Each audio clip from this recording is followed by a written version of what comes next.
Fueled by C4, Cellucor, and Extend. Use the code Clydesdale to get 20% off at checkout at c4energy.com. On Clydesdale Media, where we bring you the widest array of content here on our YouTube channel. Make sure you like and subscribe to the channel. Hit that notifier so you're first to know when new episodes are available.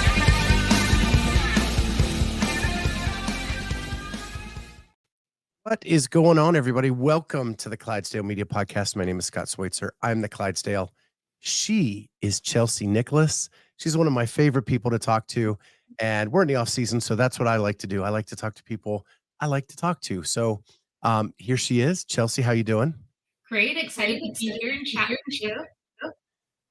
We have Kenneth in the chat, and he loved the thumbnail. And I love that, like, we were able to capture. Was that your niece? Yes. Okay. So, and I know that you love being an aunt, and you love hanging out with the kids. And so it's cool that we captured that, and we're able to use that for a thumbnail. That was one of my favorite events, and my friend was with her, and she asked the people kind of at the gate, like, hey, this is her niece, can she come say hi and good job really quick? And they let her pass the gate to come say hi to me. So it was a really special moment. Yeah, it was so cool. So we have Kenneth in the chat, we have Elise, we have Corey already, we have Damien. So good, so glad you guys could be with us today. One of the reasons I wanted to talk to you, so now that you mentioned that was one of your favorite events, was that the sled push? Yes. Okay. So we made a reel, and it's one of my favorite reels we made from the games, and I'm going to share it because I can. It's my show. I can do that. And so I have it up. I'm going to pop it here. What I love about this is this event took people down. And what the reel shows is, like, as everybody finishes, they kind of like drop to their knees. Colette completely like flops to the ground. And then at the very end, you look right into my camera and you give me like a thumbs up, and it's the coolest. I want to share it with everybody. And I'm not playing the music because I don't want to get the copyright violation, but there's Chelsea finishing, and she just goes right to her knees. And then we have Stacy Tovar, and she goes right to her knees. And here's Colette with the flop.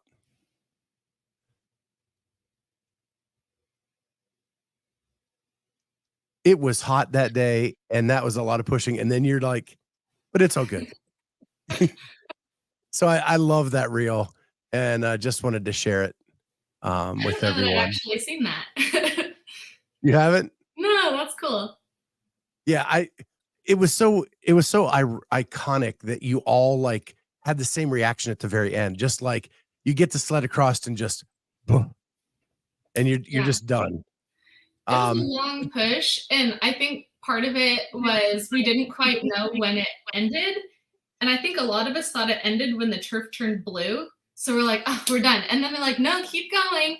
And so then we have like a whole other section to actually get to the finish. So like that last little bit was kind of like, I don't know. It was, you just don't know how long you're going to be pushing.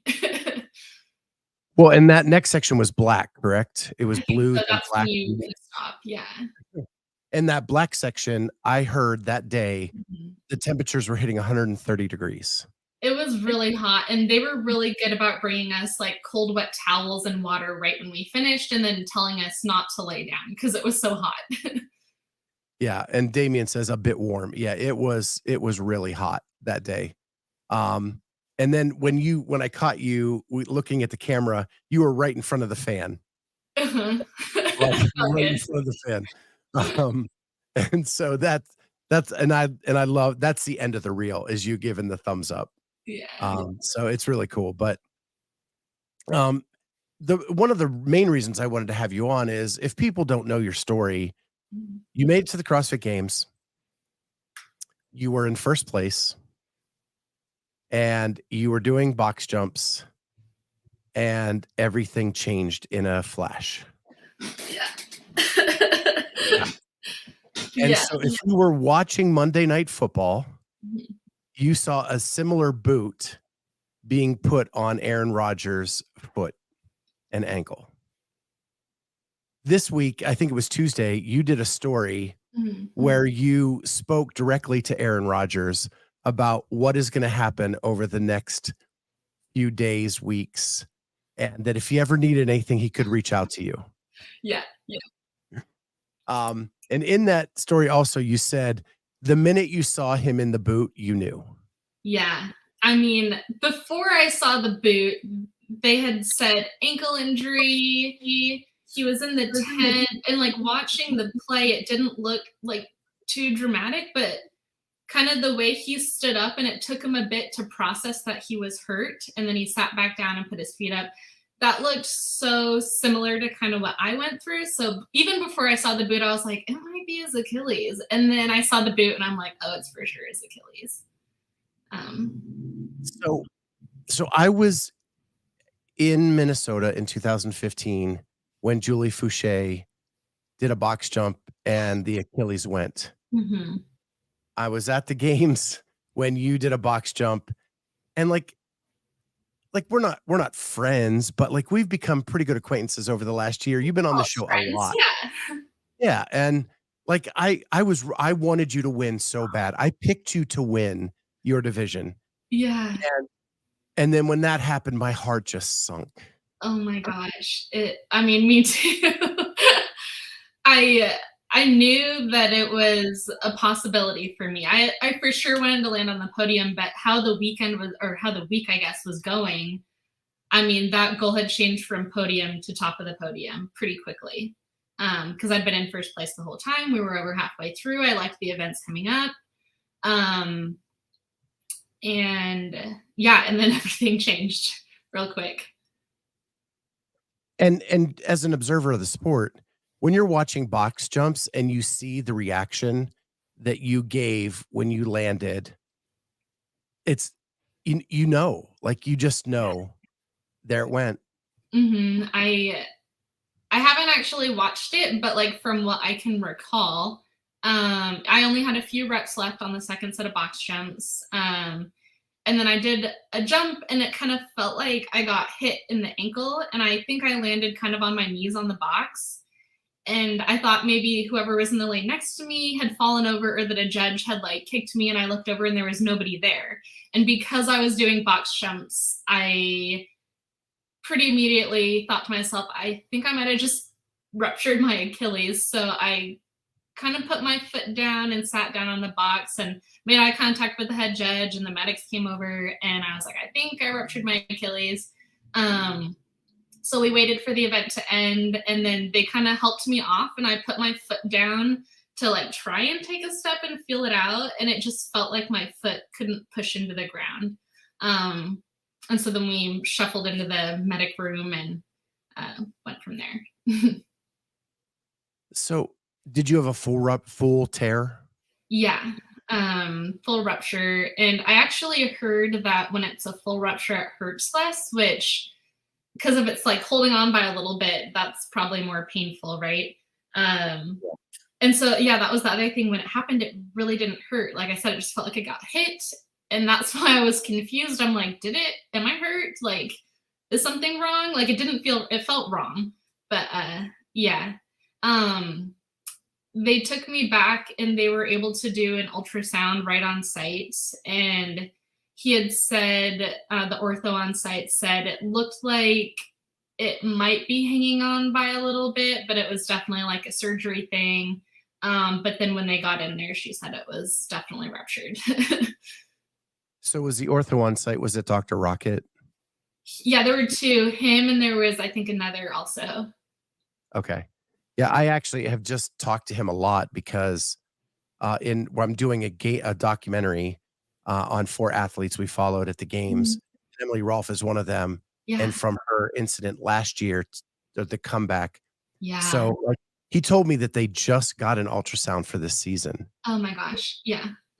And I don't know that it would have been essential for evaluating this specific injury, because they could make the assessment, they could feel it, pushed in places, and my toes don't move as they should. but it was handy because they were able to give me the pictures on a flash drive that I could just email to the orthos and PAs that I was kind of coordinating with back home. So it was pretty amazing. And they gave me the boot right on site and crutches. They had everything. I was very impressed with the medical team that CrossFit had. Yeah, after talking with him, like they're a no joke outfit, right? They are like they're orthopedic surgeons, they're Yes, emergency room doctors, they're nurses, they're EMTs. incredible. Like the whole gambit is covered on Mhm. that medical team, and I don't think they get the due they deserve because they all volunteer their time to do that. They were one of the highlights for me. I was blown away by the medical team. Unbelievable. Yeah, amazing. Mhm. And I can't wait for the doc to come out because Emily gave him permission to give full detail, and Yeah, so, like, the process and the procedures that they go through and yeah. how quick they were to react to what she went through, I'm Wow. sure it was very similar to what you experienced. Yeah, amazing. So, the look that sold it for me is you immediately looked sideways and down, Yeah.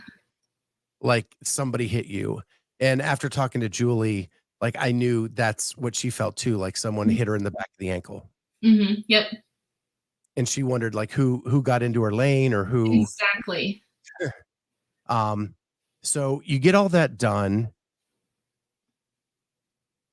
Do are you upset? Are you, like, sad? Or are you mad? Are you or just resolute that this is just what happens in sports and A little bit of all of that. There's definitely a lot of emotion.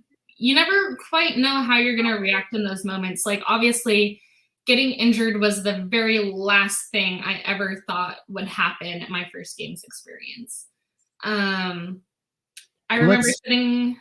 let's let the audience let's remind the audience, you have been CrossFitting since 2012. Yeah, so this was like, we like to say, like, lucky number 10. It was my 10th season competing. Like, the number 10 these last couple of years keeps showing up for me. I was seated 10th because I was the backfill spot. Granite Games the previous year, I was ranked 10 going in. I finished 10th. I kept showing up in lane 10 at the nationals weightlifting meet last year. My number was 10. It was like 10, 10, 10. And then all of a sudden on my 10th competitive year, I get that spot to the games. Um, yeah. So this wasn't like a one-time thing that you made it and you'll just go back next year. This is something you've been fighting for a long time. Yeah. And that's what made me, like, really get in your corner. Yeah. Like, I knew that story. I knew what you had been through for 10 Mhm. years, and you made it. Yeah. And it wasn't easy. You said you were a backfill, and we're gonna get into that in a second. And then you're winning. Mhm. You're winning the CrossFit Games, and then, damn. Yeah. I remember because in that event, it was all I had left to do was like the last couple box jumps and then a handstand walk to the finish. And I was sitting in third, but chasing that second place spot. And I was beating the girls I needed to be beating. I was only extending my lead in this event. And so when it happened, I kind of sat down on my box and I just remember watching them go ahead of me. So at first it was like just watching points being taken away from me. And then kind of bigger picture setting in, like, maybe like this whole weekend is over, like maybe this is it if it is ruptured. Maybe it's not just this event, and then kind of going from there. But in the moment you kind of have to do like the reality of the things. Now this is happening, now this is happening, we're in the medical tent now, what do we do next? Do we need to fly home tomorrow? Do we need to talk to doc? So like, and all at the same time, like all these messages, supportive messages, like heartfelt messages coming in, and that's kind of lifting me up too. So it was a lot. And I had all of like the people that know me best and love me there with me, and that was huge. It helped a lot. Yeah, you had family there, and like Mhm. we talked right off the top, nieces were there, Yeah. and so what were the so you get the prognosis, you Mhm. get the pictures. You live in Seattle, Yeah. so you've gotta somehow get from Madison to Seattle with a ruptured Achilles. Yeah, that was kind of the next hurdle, I guess. So, well, immediately following event 5 was supposed to be the opening ceremony, which is like all the games athletes are there. I had my clothes ready to change into. And by the time we like have withdrawn and done all that stuff, it's like, do you want to do the opening ceremony? And like, I had just gotten this boot on. I can't put any weight on my leg. I don't know where my clothes are. For all I know, it already started. And so we were just kind of like, I mean, let's just move forward kind of thing. So we didn't do the opening ceremony. They carted me to the car, handed me crutches, and got all my stuff. And we headed back to the hotel. And well, I had asked because I was supposed to be there through the whole thing and watching the rest of the games. And in the moment, like it didn't really hurt. So I was like, well, is it an option to stay? I kind of asked the ortho, like, what would you recommend? And his recommendation was to get home as soon as I could to kind of fast track referrals into ortho because that can take a long time. And this is kind of like a more urgent type thing. You want to get it fixed sooner rather than later. So as soon as he said that, we kind of decided like, all right, we're going to rebook our flights and get home sooner and not stay the week. And I'm glad we ended up doing that because the next few days were more uncomfortable than once the adrenaline wore off and things like that. So my parents rebooked my flights to get me home the next day. My sister and my friend Liz went to my room and they packed all my stuff, which was a miracle because they give you so much gear at the games and I didn't know what to expect. So I felt like I already brought somewhat full suitcases, but they were able to get everything in and pack it all for me. And yeah, I basically just got to sit and relax and process while they did all the legwork. And how blessed are you to have a whole family Oh my gosh. to be able to do that? And did any of them fly home with you? Yeah, my parents did. My sister's families were supposed to come home 2 days later, so they just stayed and kept their original flights. But my parents rebooked with me and flew home that next day, which was helpful. It would have been a lot to navigate the airport alone. But the airport wasn't too bad either. Escalators are tough on crutches. But yeah, they helped with my bags. And at I the have to ask, in the airport, they have those golf Mhm. carts that like zoom around all the time. Yeah, we Did didn't you do try that. to hook that up? You're a CrossFitter. You're like, no, I can hop on one leg. Yeah, well, the airline, they have people who will push you in a wheelchair if you need it. So when we went to check my bag, we waited around and they brought someone who could push me in a wheelchair. And there's like a separate line for security. You still have to wait and everything, but they just wheel you around. And then once I got to the gate, I got on and off the plane on my own. And yeah, it was a nice little workout. I'm an athlete. I could do that. Yeah. Yeah, there was the concern of I guess when you're flying, especially there's risk of blood clot with an injury like that, especially in that area. So they definitely warned me about that. I took aspirin to kind of help with like mitigate that risk. But it all went well. So So then walk us through the next, you get home. yeah, so we decided calling to try and get an appointment. I have Kaiser Permanente, and the earliest they could get me in was Monday, and I didn't want to sit around for 3 days, kind of not knowing what the next steps were. So we decided to go to urgent care that Thursday, right when we got home. And the on-call ortho wanted me to come in the next day with the plans of doing surgery that next day.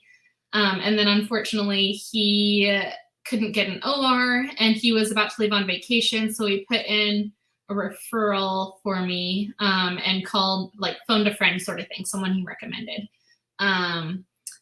And I didn't hear anything that day. And so I had a friend who knew a PA that worked with a Proliant surgeon.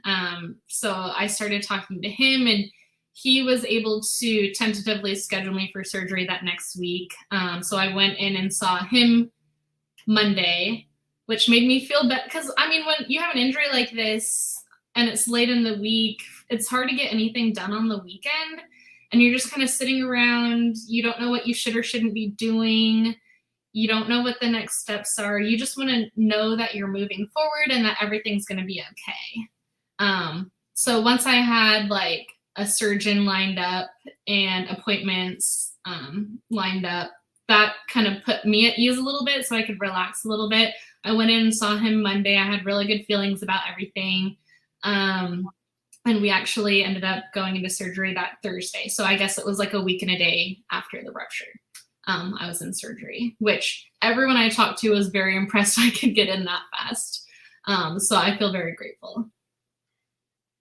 And you work a real job like during the day, right? So they give you approval to go to Madison to compete in the CrossFit Games. And then you have to make the call that something happened and I'm not going to be back on Monday like I thought. Right. So I use vacation days. So like that's my time, my benefit. I can use it how I want. But I have a very supportive team, and a lot of them were actually following along. And as soon as they saw on the leaderboard withdraw, I had text messages from them like, "What happened?" They were all rooting for me. And so yeah, my lead, my manager, everyone super supportive. And luckily, I have a job I'm able to do from home. So I am working remotely until I can drive again because it's my right leg. And so I can't drive until I'm at least walking, I think. I actually don't know when that falls on the recovery timeline, but yeah, so I'll be working from home until I think the estimate for walking out of the boot is 10 to 12 weeks, which is end of October, beginning of November. So I assume that's when I'll be back in office. So, man, I can't even imagine not being able to drive. That's been one of the toughest things, I think. Like, because you're an independent woman, right? You want to be able to go and do the things you want to do. Yeah. Like, I'll tell you how freaked out about that kind of. So I had sinus surgery a week ago. We talked about that before we went on the air. They gave me pain meds, and they're like, "You cannot drive while you're on these pain meds." Yeah. So I stopped taking the pain meds the first night. Oh my gosh. I did not want to not be able to drive. Yeah. Like that. Don't take that away from me. No. Like I would rather, and the pain wasn't that bad. I didn't really need them. So right. That's good. I mean, there's other reasons to not want to be on pain meds. I did not like them either. So I got off them as soon as I could, but I definitely stayed on them for maybe 4, maybe 5 days until it was manageable without. Does your family live close to you? Yeah. My parents live maybe 10 minutes away and my sister's 20. So my parents, I mean, for them, they love to get to be my parents again. So I was staying at their house for at least a few days, which is good because I live in a 3-story townhouse, so many stairs. So I'm very lucky. That's another thing. I don't know how people do it if they don't have help close by, because you would just be Ubering to the doctor. I'm very lucky. I think very early on, I was following your journey through this, and you couldn't go anywhere to get like just groceries, and your parents were away or something, so you had to use like Instacart or something for the first time, and you kind of walked us through that experience. And it was so awesome because you were able to get like pre-prepped food and stuff like that, so that you still could eat well, you still could do all the things you wanted to do through Instacart. So are those things learned in this process? Yeah, I think I knew that was an option always. And for busy people, that could be like a really good option, whether you're busy. And it also just forces you to stick to your shopping list. So, I mean, yeah, you're paying for it to be delivered, but also you're not buying those like impulse buys. So there's that. But this was kind of out of necessity because I couldn't drive to the store. I wanted to eat well and not like out of a box or anything. So I use Instacart and I was very impressed. And I've done it 2 more times since then, even though I know my parents would get me groceries if I gave them a list. But like you said, I'm independent, and if someone offers, I may accept, but I try not to ask for things because I just don't want to be that person. So I know there were stairs involved, and you bought like a case of water of some or sparkling water or something. And I was like, how the hell did she get it up the stairs? out videoing it, but I didn't want to have to go up and down the stairs an extra time to get the phone. So I was like, they'll get the picture. So I kind of put the box on my lap and I was sitting on the stairs and I would do kind of one step at a time and then I'd move the case of sparkling water like up one step each time and the crutches were like along my arm. So it took a bit, but we got it up the stairs. Wow. And that was your Metcon for the day? Honestly, yeah. Those first couple of weeks, any just daily task or getting here to there felt like a workout. So it just takes longer. Every time you stand up is like a pistol on that one leg. Every time you bend over to pick something up, it's like an RDL. Anytime you're crutching somewhere, that's an upper body workout. So got some movement in for sure. If you're a Friends fan, pivot.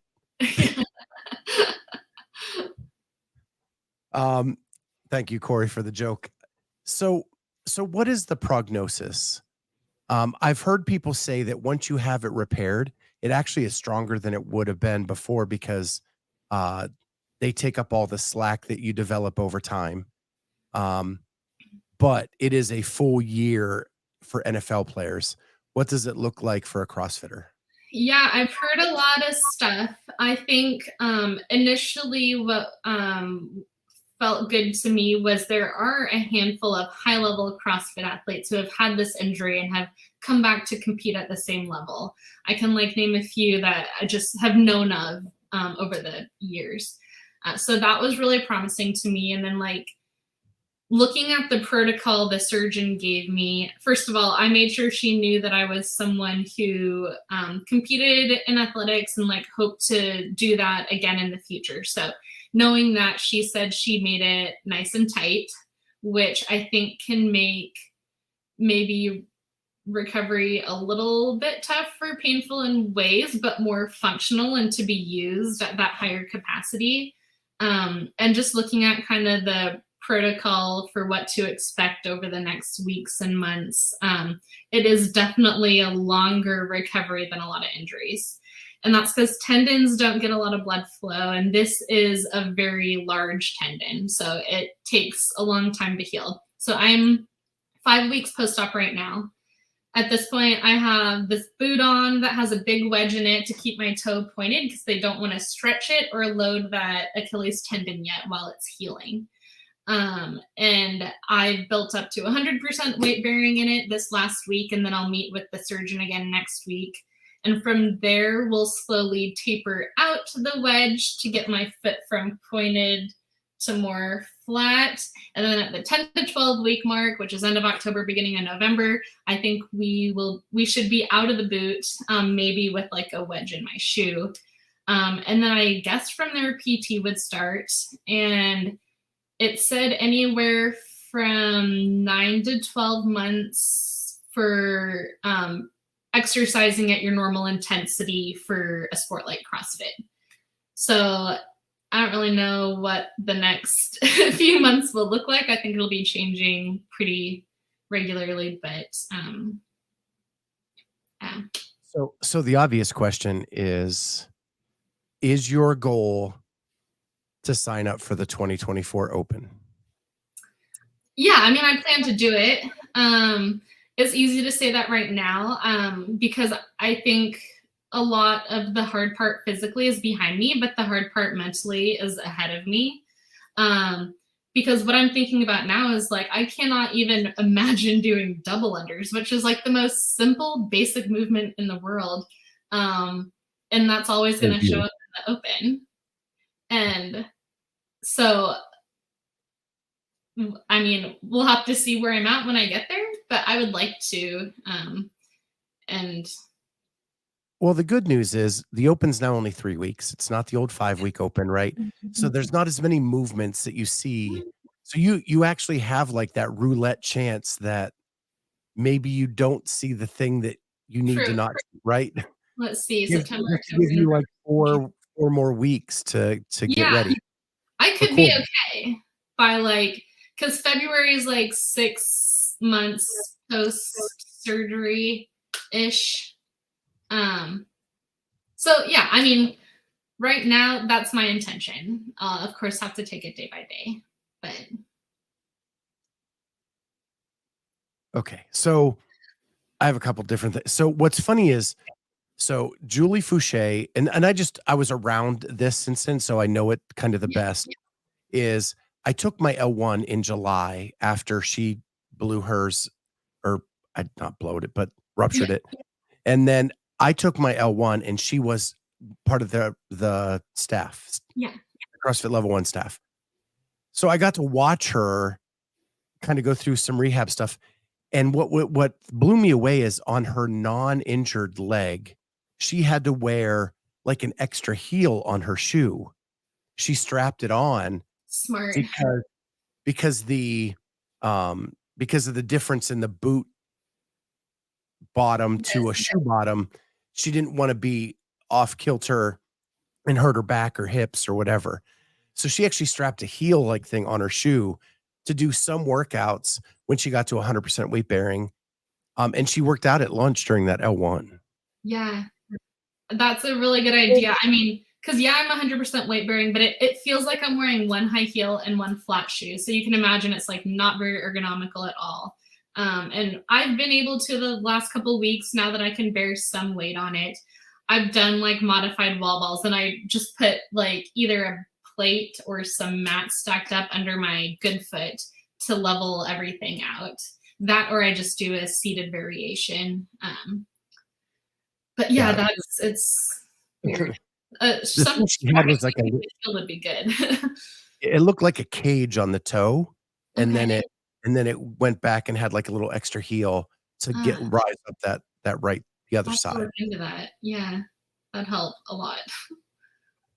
So the other thing, I'm asking you about next season and you don't know. And one thing that I've learned about you is you just kind of go with the flow. Like, Nowadays, yeah. you know, like we talked through last season and there was a little bit of a roller coaster for you. Mhm, Um, because you were a backfill and you're just like, and you competed in the elite division at semis. mhm. You competed in masters semis and quarters. You did all of the things. You even did team for a minute during last season. And Yeah. you're just and that kind of blew up in a weird way. And then you're just like, well, I just do what I do. And so I really applaud the mental headspace that you're in through all that. At least outwardly, you look like you're handling it well. Yeah, I think especially as a master's athlete, it is a little bit easier to have that mindset because it's not like time is fleeting. It's not like you have so many years in your peak, which, by the way, I still didn't feel like I had peaked yet, being a master's athlete. But maybe I don't know. We'll see what happens. But yeah, there's going to be a new opportunity every single year for the rest of my life. Yeah, I would like to get back on that stage again because it was such an amazing experience. Um, but if it doesn't happen this year, I don't really care because I just love training and I'm going to keep doing that either way. And eventually I'll get back. So that's kind of what I'm thinking. Thank Yeah. You amaze me with that. And I you. applaud you. So let's move past the injury for now. Okay. Um, except for this piece. Aaron, if you need advice, Mhm. just ring her up. Yeah. She'll be able to walk you through the People call process. my people. I might try and message him, but he has like millions of followers, so I don't know if he'd ever see it. But just on the off chance he did, just a little encouragement. But I'll probably wait a few days because I know like right when it happens, you're really flooded with stuff, and then like a week, 2 weeks later, things really calm down, and you feel kind of like forgotten, and reality sinks in, and so that might be my opportunity to give him a little boost of confidence. Yeah. The good news for him is being who he is, he got Oh, his surgery really, really fast. best surgeon you could ever find. Um, Immediately, all the recovery tools. Yeah, he's in good hands, and obviously he's mentally really strong. So yeah, he'll get through it. Yeah. And it sounds like he'd like to make a comeback. So that's actually a bonus for me because I can be inspired by him and his recovery as well. Yeah, you can do your comebacks together. Yeah. Yeah. I picture this thing like you skipping hand in hand in your boots down the sidewalk. But anyway, so you are you make it to the games. I want to get past the injury and Yeah. talk about kind of your season. Yeah. And so we talked about it briefly. 10 years in the making. You finally make it to the CrossFit Games. Mhm. You get there and you go out on the floor for the first time. What was that? Was that the big experience, or was it going to check in and getting all the swag and the locker and all that stuff? What was the bigger, Oh, "Wow, I'm here"? kind of all of it. Like I was blown away by the check-in. They really make it special. So that experience was amazing, but it doesn't quite feel real yet. I would say it doesn't feel real until you are walking out for that first event. And I remember that moment and like the videos that like my family and friends captured. I just looked so excited because it just was unreal. We were lined up kind of behind the bleachers to walk out, and like Dave Castro gives all of us a high five, so that was like kind of cool. And then I can see where my family's sitting in the bleachers, but they don't know I'm there because I'm behind them. And then my niece kind of turns around and she peeks through and sees me, and she got so excited and told everyone. So um and the first event was a max lift, which is probably what I would have said my favorite event would be. So yeah, that was just a surreal moment. I was so happy. So Jody is asking Scott who, and if you were, I know you had to come in late because you're working today, Jody, and we know what that's like. We both work day jobs. Um, Aaron Rodgers and her had the same injury, and so she actually did a story telling Aaron that she was here for him, and that if he needed anything, and she could tell him what it was like through the process of the recovery of the Achilles rupture and the surgery and all the stuff following. So that's what we're kind of alluding to in that they can recover together and make their comebacks together. So you get out on the you run out through the high five Dave, you go through the little tunnel, you get out on North Park, Mhm. beautiful sunny day, and then you have to go to work. Yeah. And that event did not go as planned, but it turned out okay. I was planning on doing, I think, 2 attempts at the snatch and 2 at the clean and jerk. And I think I did 4 of each and missed about half of them. But I hit like the lowest numbers that I thought I could possibly hit, and I managed to squeak out the win because I knew strength was my thing. But I mean, it was just, I think part of it was adrenaline, part of it was like the time between warming up and then going to the one checkpoint and then getting corralled and getting out there. Like things felt a little tight, but we got it done. And then you go right into the next event, and that one was good too. I finished. I mean, with the field of 10, it's hard. You never know how you're going to finish because everyone is so good. That's not a lot. And I had played all the leaderboard games with the scores from quarterfinals and semifinals. Like I put in everyone's scores for all the events to try and see what my strengths and weaknesses were amongst these 10 women, or I guess 9 women since China wasn't there. And it wasn't looking good for me. It looked like the strength was my thing, and anything like aerobic kind of was not. So I was happy with the second event also. I think I finished like, well, definitely top half. Well, and it's funny you say that because so Jamie Latimer, who is in your division, she actually finished 17th. Okay. Um, she was my analyst in Yeah. Pasadena. Yeah. And when you were out on the floor, we were debating what your strengths and weaknesses were. Like we were going back and forth because you are very well rounded and you've been around a long time. And I think your strengths and weaknesses have probably changed in 10 years Yeah. to the field, but you are really strong. And that's one thing that we both agreed on. So when I looked over there and saw you missing lifts, I was like, what in the world is going on? Yeah, I think it was nerves, and I just remember my hamstrings felt really tight. Um, but the power was there, so I just took some extra attempts and it was fine. Got the ones I needed. One of the best posts that I think you've ever made is um you after the injury, you posted that I will do anything to get out of a 5K. Yeah, that's just it was something we were saying back in the medical room because we were talking like, do you want to withdraw? And I was like, what do you recommend? Like, I'm like, well, the next event's a 5K. I can't take one step. I don't know how I'm gonna do a 5K kind of thing.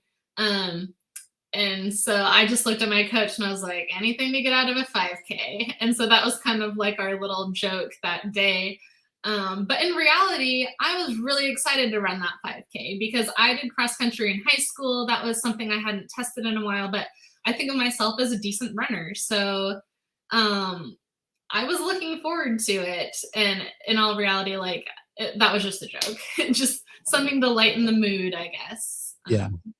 Well, what's funny is like I've never seen you run because Yeah. I only know you as a CrossFitter, and Mhm. I didn't.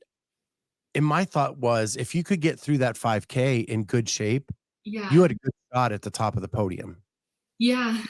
Looking at the And times, they were fast times, but also it sounds like the course was a little on the short side. And if I have people to pace me, then I know I would have been right there with them. Like I'm not built necessarily like a distance runner, but I am definitely comfortable in that running kind of modality. And I know how to push on a run and how to pace on a run. And I think it was going to be a decent event for me. when what people in the audience probably can't tell is you're really actually tall for a CrossFitter. Yeah, that's funny you mentioned that because we were all talking, just me and the other girls in my division, and like, oh, I thought you'd be taller. I thought you'd be shorter, and like they're like, you're smaller than I. Well, you're taller, and I think people thought I would be like short and like bulkier, and like I have a lot of muscle mass, but I'm like 5'6.5", so I'm definitely on the taller side, and Yeah, yeah. when I met you at the West Semis, like you were much taller than I thought you were. I get that a lot. You can't tell on Um, Instagram. right, right. Or in these podcasts, you're sitting down and Yeah. you know, and it's being talked about in the chat. You look so young, Oh, right? thanks. They can't believe that you're a masters athlete, and we get that every time you're on. I appreciate that. So, I don't feel like a master's athlete. and you don't act like one either. Like, True. and and I think that's where the sport is going. It is evolving to people who have been doing this for 10 years, like you, or Yeah. longer.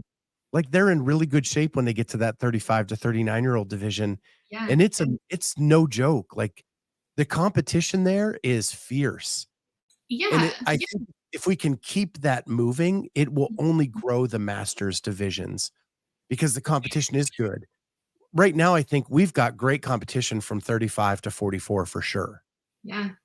And then when you get to 45, you've got some great athletes, but it's tiered out way too much right now.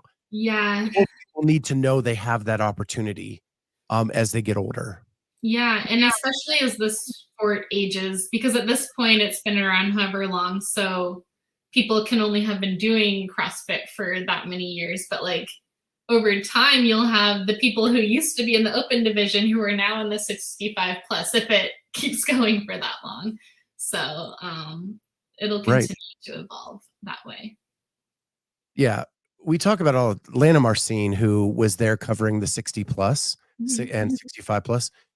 She's been a proponent of that we need to have leaderboards for 70 to 74, Uh, 75 to 79, just so people at that age know they can do it. N true. Good. not not having a spot at the games, not like just a leaderboard, so if they do the open that they can see where they rank. Yeah, that would be. You should at least be able to filter it that way. Like, I don't think it would be that tough. Right. And That why way. not have that division? If you if you if they are willing to say, "We don't care if we make it to the CrossFit Games. We just want a leaderboard Mm, for that division." oh, That's not that'd be even a so cost cool. to CrossFit, Yeah. No, right? Like, that's an easy ask, I think, and I think I'm so. hoping she gets it done. Yeah, that'd be cool. So so I can't even remember where I was going now. So with your division, we Mhm. talked about your roller coaster season, and I've been banging the drum hard this season about this, right? I hate that your semifinals are online. Yeah. I I as a mean, masters athlete. yeah, I can see it being tough to have a semis, but if you yeah, I don't know what they would do because it's one final division. Like, would you pull like one or two from each region? Like, I don't know what that would look like to do it in person.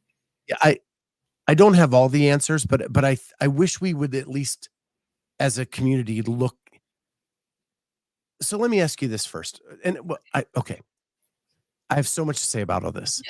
So again, Jamie, full disclosure, is one of my best friends in the world. Yeah, She's in your division. Every in-person competition she does, she podiums. She yeah, podiumed at Masters Fitness Collective. She podiumed at Legends. But then in the online stuff, she can't get to that next level, right? so relatable. And so then you go to the games, China withdraws. They don't. Or did you get her spot or somebody No, else's? there was someone who ended up qualifying on a team at Right. semis, so I got it right after semis. So China withdraws and they don't backfill that. No, so we're down to 9. Right. And at least have a full field, Mhm, right? Is my argument.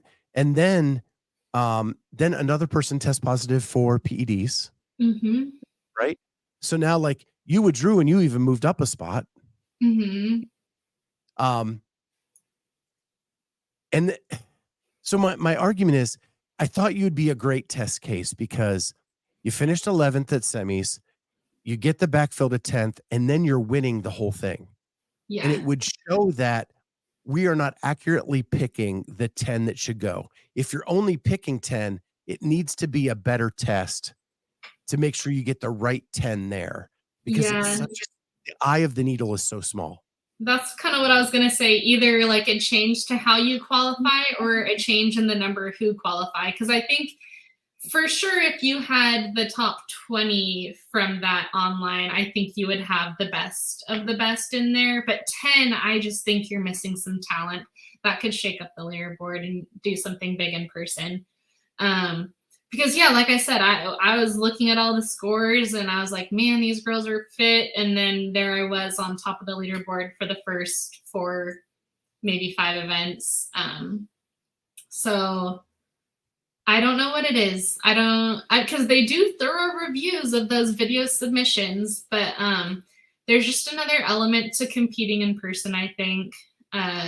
Just knowing how to handle your nerves, having someone else count your reps, having equipment that's not yours, and also each kind of stage of the competition sort of unlocks a new bucket of movements and skills that you have to adapt to. So you have to earn those. Like, you don't just get them, because for years people have been telling me, like, if you could just get to the games, you could do something big. Um, but you have to earn that, and you have to check all the boxes to get there and get to try that. So I don't know. So Nick Wad Zombie got to see Chelsea in person. What a beast. Oh, thank you. He was at the West semis as well. Um, so yeah, so the other thing I guess I want to ask you is there's all these rumors floating that masters are going to be broken off and have their own CrossFit games. I could see that. Um, and it's all speculation. There, I mean, there are some significant rumors out there. What are your thoughts about that? Do you think that would be a good thing for the sport or a bad thing?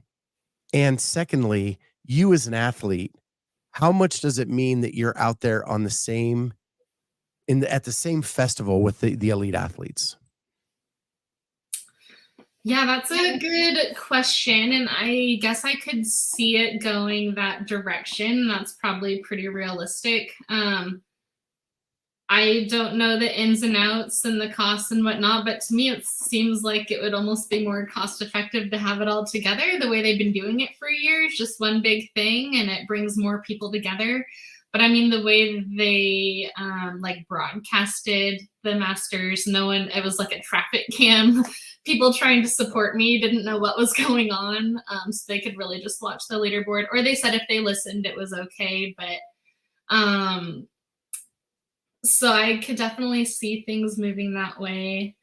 I don't feel, well, maybe it was because my week was cut short, but I didn't have a whole lot of interaction with those other divisions anyways, and it still felt like a very special week for me. So maybe it would depend what it looked like. If it was like a low budget CrossFit Games and it wasn't as much of a spectacle, maybe that wouldn't be quite as exciting. But if they did a good job, it could be just as cool. I don't know. When I don't have much control over the direction of things, I try and just kind of take it as it comes and look for silver linings and stay optimistic. But I'm not going to like stop competing because it looks different, you know? Yeah, so my thing is, like, I think it could be a great thing. I think it could be it's just like what you said, right? It Mhm. depends on how it's run if it's split off. If Mhm. it's run just like the games, but and the masters athletes get a complete spotlight on them, I think it could be a great thing. For sure. But do I trust that that's what's gonna happen? Exactly. No. Right? And I don't at this point. You've gotta prove it to me. My Yeah. other issue with it is what are the data points that you're using to make this call? Because I was at the games this year. The Coliseum was more full for adaptive and age group divisions than it was for teams, Well, to right? me, that is the inspiring stuff, especially the adaptive, and especially after being down a leg for the last few weeks. Like, it's incredible. Um, so I think exposure to that for everyone is value added. But I you're agree. right. And I've said this a few times on the show. I talked to vendors who did better this year on a Tuesday than they did last year on a Saturday. Wow. So if the vendors are happy and there's more butts in the seats for these divisions, why are they the ones you're picking to split off? Yeah, maybe more work and less employees. I don't know. But Yeah. you're right. I would Yeah. be curious of those data points as well. Yeah. And they may have data points that I just don't know about, right? Mhm. I can only go by what I see. Yeah. They're a privately held company. They don't have to tell me what their data points are. Yeah. But I just wanted to get your opinion on that.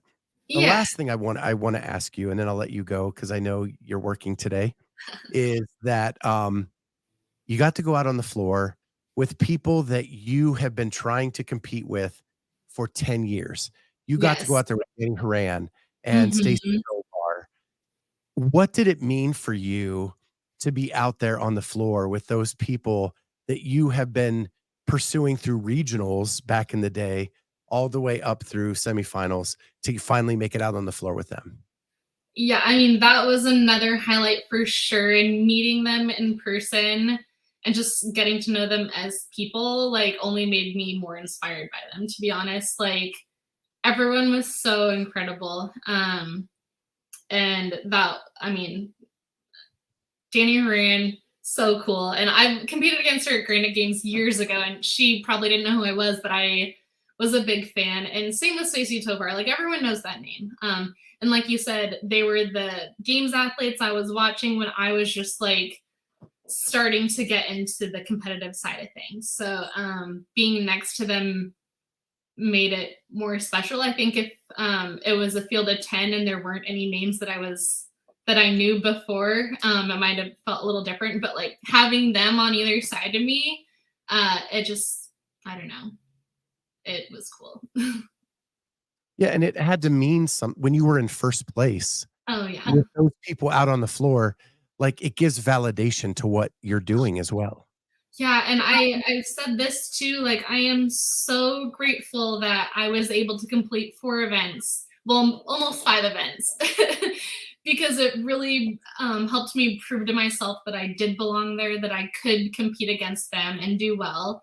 Uh, like had it happened on event one, like poor Aaron, then I mean that would just be a big question mark for me right now. But now there's no doubt, like I can compete on that level.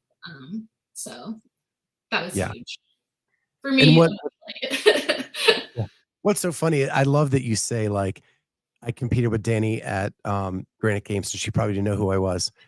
Like, I am friends with Jamie. She's in your division. She definitely knows who you are. You were Okay. someone that she had her eyes on Yeah. and wanted to compete against. So know that people do know who you are. Oh, that's good to And hear. we love having you on this show. It's always a treat having you on. I love Thank you so catching up much for with doing you. this. And we'll stay in touch in the off season. We'll catch up and see how the recovery's going. And just I'm going to leave everybody with this. So don't think that Chelsea's just sitting around. She is getting some workouts in, and I think you posted this. Even with that boot and the one-legged wall walks, Yeah. you're getting your work in. Well, I have to attribute the upper body gains to the crutches because I have been doing what I can, but this was a decent size PR. So you PR'd this? Yeah, I Street think the Fighter? last time I tested was leading up to either semis or the games, and I think I got 18. And so this was 27. And Oh. it was kind of tough going to failure because my arms were dead and I didn't know how I was going to get down without bonking my Achilles on something. But I managed to get down safely. Had I not had the So boot, I might have tried another. So coming to CrossFit gyms everywhere, walk on crutches to PR your wall facing handstand push-ups. They made me sore at first, but now I'm used to them. I feel like a champ on those things. You are a rock star. Thank you. Well, with that, we'll leave on that high note. And I love that you always see the silver lining in things and I you just try. roll with the punches. And we will stay in touch for sure all off season and have you back to talk about all things around the CrossFit space. And Cool. maybe we'll have you and Aaron on together. There we go. Boom. All right. Well, thank you everybody in the chat for being here. We will catch you next time on the Clydesdale Media Podcast.